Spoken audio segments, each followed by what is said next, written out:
9 on Your Side starts now. I tell everybody, I said, if I'm 6 feet under and something's going wrong up here, I'm going to say, now you all get busy. You've been quiet too long.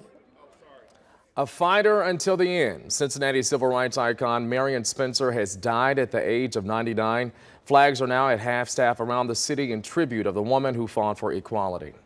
Back in the 1950s, Spencer fought to integrate Coney Island and its swimming pool. When she was a child, Spencer and her family lived with her grandfather, a freed slave in Gallipolis, Ohio.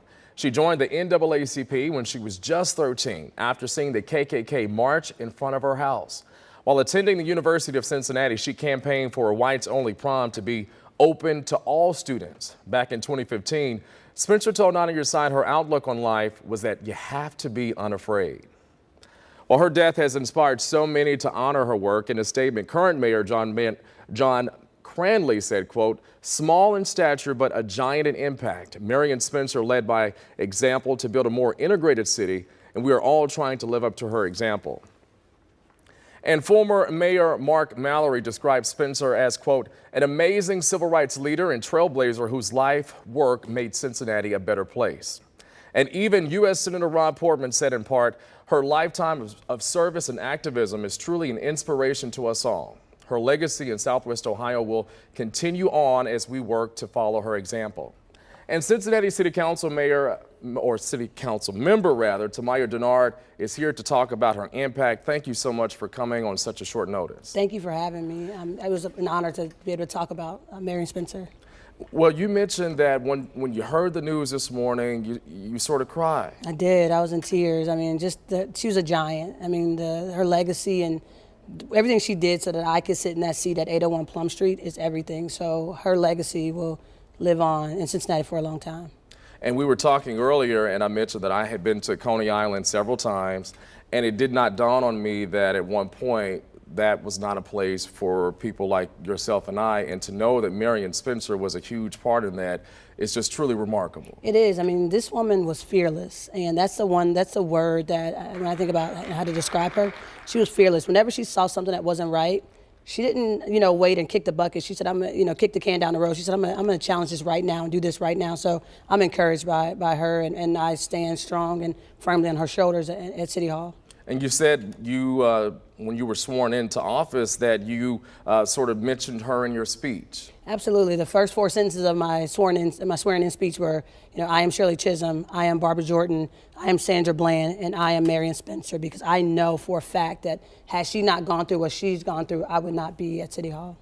And just reading her obit, I mean, this was truly a remarkable woman, the first African-American woman to be elected to Cincinnati City Council.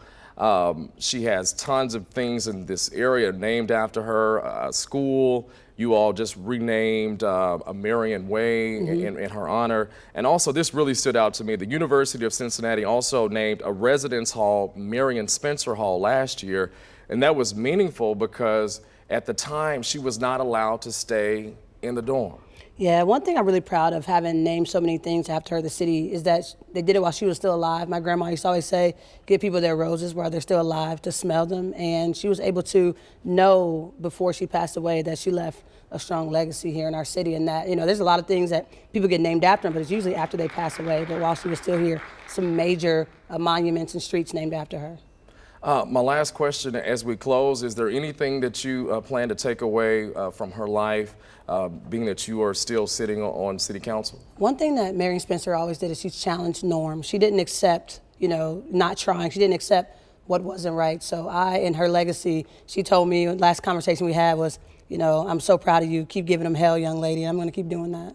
Okay, well, thank you so much for being here. Thank you. And you mentioned that you kind of want to change some more things or rename some things in her honor? Yeah, we named the street after Marian Spencer, which I'm very excited about, but I would like to see a main thoroughfare. I don't know the feasibility of that, but that's something that we're looking at City Hall, to name a main street after her in Cincinnati. Okay, well, keep us updated on that. I will. Thank you for being here. Thank you.